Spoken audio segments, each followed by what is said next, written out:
Howie Roseman and the Eagles have the league right where they want them. Everybody's guessing. Everybody's trying to figure out what Howie Roseman is going to do. And when it happens, it's going to shock the world.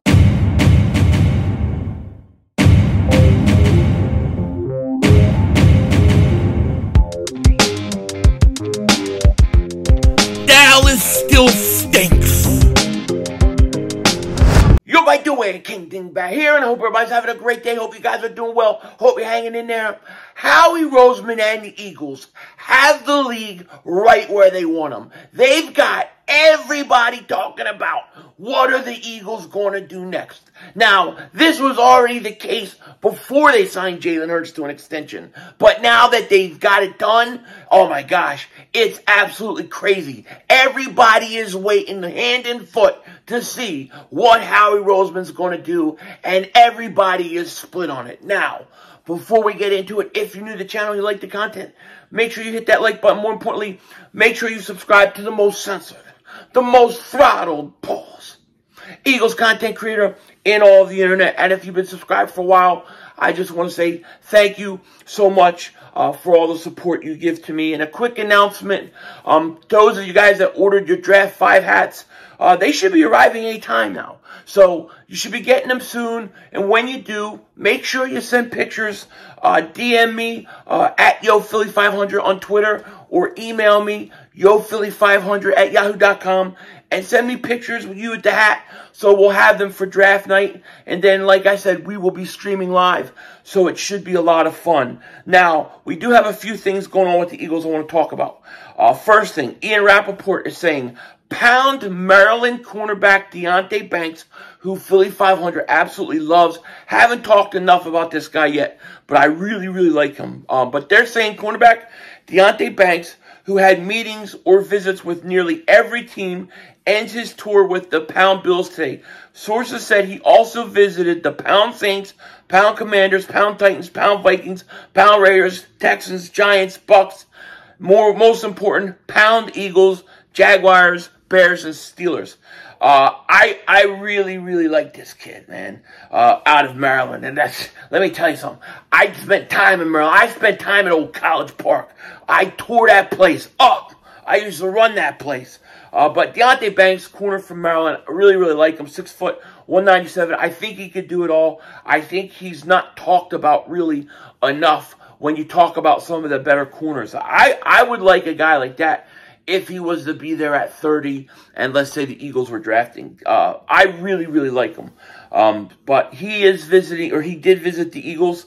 And also another guy that visited the Eagles that I don't think we talked about him actually coming, but Ian Rappaport said this. Pound Bama versatile defensive back Brian Branch is visiting the Pound Giants today, sources say. A potential first safety off the board. He also visited the Pound Texans, Pound Commanders, Pound Raiders, Pound Vikings, Lions, and Pound Eagles. Never, hashtag, never. While also doing the Falcons local today. Who cares about the Falcons? But he did visit the Eagles as well. I see him as another guy that if he's there with my second first-round pick, I would definitely consider it at the time. There's no question about it. But the truth is this. We could talk about the 30th pick. We could talk about the 10th pick. We all have no clue what Howie Roseman is going to do. Everybody is trying to figure out what's the plan when it comes to the Eagles. And when you talk to these former GMs and these former experts and these former guys that used to work within, front offices, they're all split. They're all split on what Howie's going to do. And that's what Howie's like. That's what Howie likes. He likes to have everybody waiting to see what he's going to do. And I do think something is brewing big time. All right, something big, and we talked about this in the last video. Something big is getting ready to go down. He is positioning himself to make a move. There's something on their radar. I don't know what it is. A lot of speculation that it could perhaps be Buda Baker. We'll have to see. I mean, maybe they feel like, man, we really missed out with C.J. Gardner-Johnson. Let's go get Buda Baker and bring him in. Maybe that's the case. Maybe that's what they're thinking. Maybe it's something else. Maybe it's just, hey, we're going to be in position, so if this happens or this happens, we will be ready to go. I don't know. But I do know this. When you restructure Jordan Mailata, after getting Jalen Hurts' contract out of the way and having all that cap space, not just for this year, but for also the next 2 years, you're positioning yourself for something. And to me, it seems like most likely it's a veteran player, somebody on another team that maybe they're looking to trade for and then give an extension to. That could be what it is. So I expect big things from Howie draft night. I really, really do. But like I was saying, you get GMs and former front office guys. They're all split on what Howie Roseman can do. There's two guys I want to talk about, right? So the first guy I want to talk about is Mark Dominic. Now, Mark Dominic came into the league around the same time Howie Roseman came into the league. He was in the league for about 20 years, 19 of which were in Tampa Bay Buccaneers front office. So he knows Howie. He understands how Howie works. And he's looking at it, and he's saying, Howie Roseman just got his quarterback of the future signed long-term. The Eagles were just in the Super Bowl, and they could be looking for that defensive player, somebody that's young, that could come in and maybe get the Eagles over the top. This is what he said.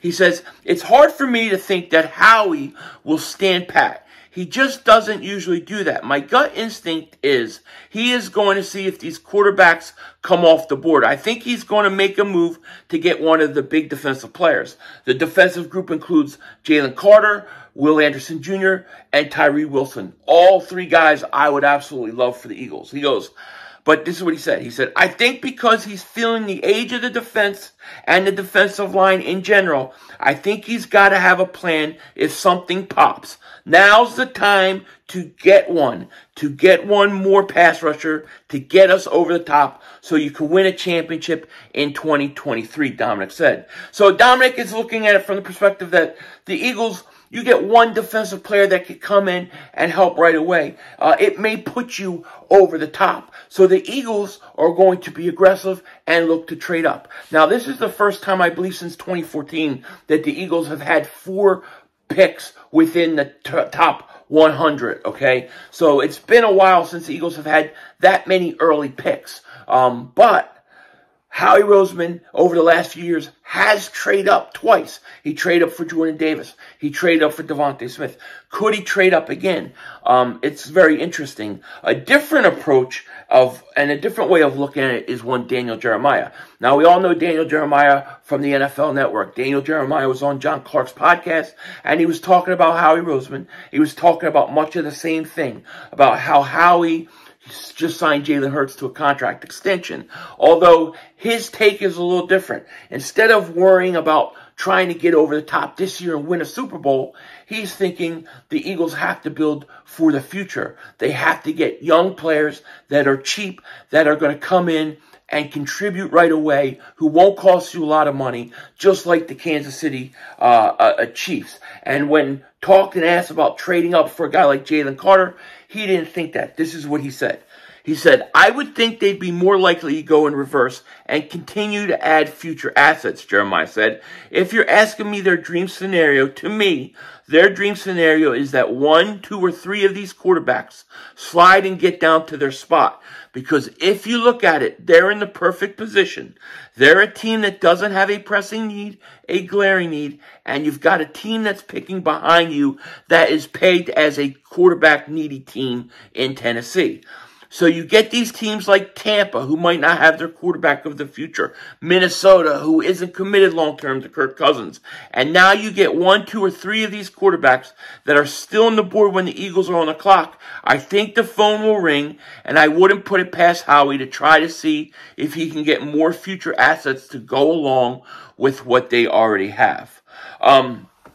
Now, that's another way at looking at it. That's a very interesting perspective. And really, like I said, these experts, these GMs, these front office guys, they're all split. They have no idea how the Philadelphia Eagles are going to roll. They really don't.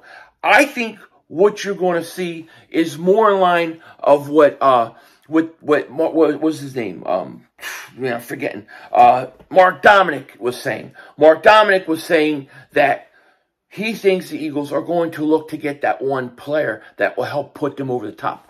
That's where I kind of think the Eagles are at too. Obviously, if they feel that they can go back and still get that same player, I think they'll do it. But I do think that the Eagles look at Jalen Carter, and I'm sure he's the apple of their eye. I'm sure he's the guy that they would like to land. Now, it seems like it's becoming less of an option that that's possible. So I think it's very likely that the Eagles are actually going to be aggressive in the first round and look to add a player that will come in and contribute right away. Because, listen, you're not just talking about a guy that come and contribute 1 year. You're also getting a guy for the future. The Eagles are we talked about this a zillion times. They're in a very, very unique situation. They're a Super Bowl team with a top 10 pick. They can win this whole thing next year if they play their cards right. And what Daniel Jeremiah does say about having to have players on a cheap contract come in and help Jalen Hurts win and play with him. That is so true. But his conclusion is that you then need to go back and get a bunch of them. I don't think you need to do that. I think you only need 1 or 2 players. Basically, in my opinion, Daniel Jeremiah and Mark Dominic make the perfect case for a guy like Bijan Robinson, a guy that comes in, that's cheap, that's going to play right away and help you right away. I don't know another guy that could come in right away and actually contribute as much as Bijan Robinson. I really don't. I mean, even Jalen Carter, even he would rotate in, and he probably wouldn't get as many snaps. I think the Eagles are going to be aggressive.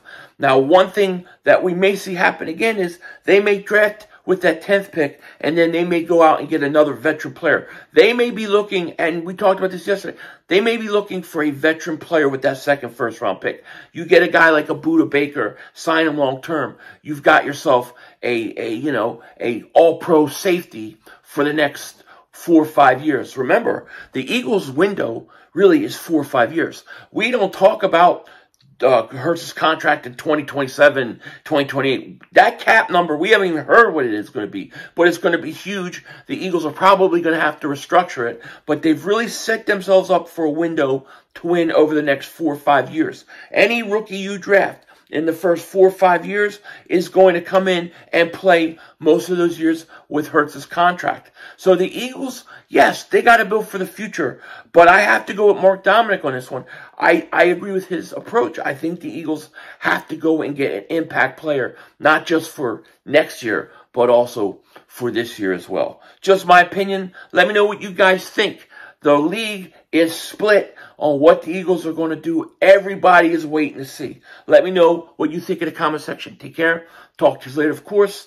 Don't be a dingbat. Remember, it's how I vision. We're all just living in it.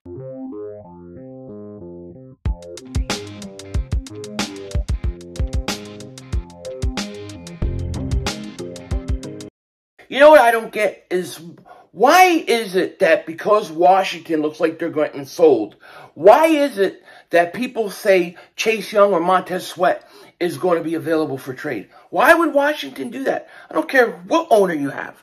I don't care if Mark Holmes is the owner of the team. Why would you trade one of those guys just because you got a new owner?